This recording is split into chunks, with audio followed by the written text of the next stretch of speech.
ცივილიზაციების განვითარება შეიძლება განისაზღვროს იმით, თუ რამდენ ენერგიას მოიპოვებენ და როგორ მართავენ მის მოხმარებას. ეს იდეა ცნობილია როგორც კარდაშევის სკალა და იგი ცივილიზაციებს ენერგიის გამოყენების დონით ყოფს. ყველაზე დაბალ საფეხურზეა ტიპი 0 ცივილიზაცია, რომელიც ვერ აკონტროლებს საკუთარი პლანეტის სრულ ენერგიას და დამოკიდებულია შეზღუდულ რესურსებზე, როგორიცაა ნავთობი და გაზი.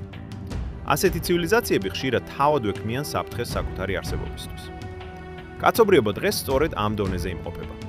შემდეგ მოდის ტიპი 1, პლანეტარული ცივილიზაცია, რომელსაც შეუძლია გამოიყენოს პლანეტაზე არსებული მთლიანი ენერგია, მზე, ქარი, ოკეანეები და გეოთერმული პროცესები.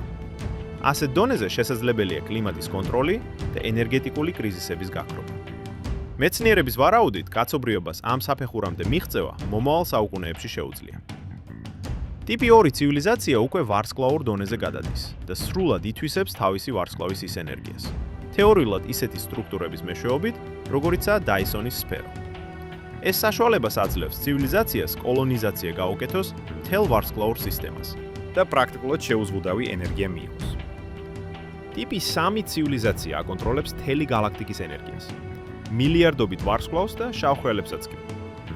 ასეთ ცივილიზაციას შეუძლია გალაქტიკური მასშტაბის პროექტების განხორციელება და შესაძლოა საერთოდ აღარ იყოს ბიოლოგია. სკალის ჰიპოთეტურ საფეხურებზე გვხვდება ტიპი 4, რომელსაც შეუძლია მთელი სამყაროს ენერგიის მართვა და სივრცე-დროის სტრუქტურაზე ზემოქმედება.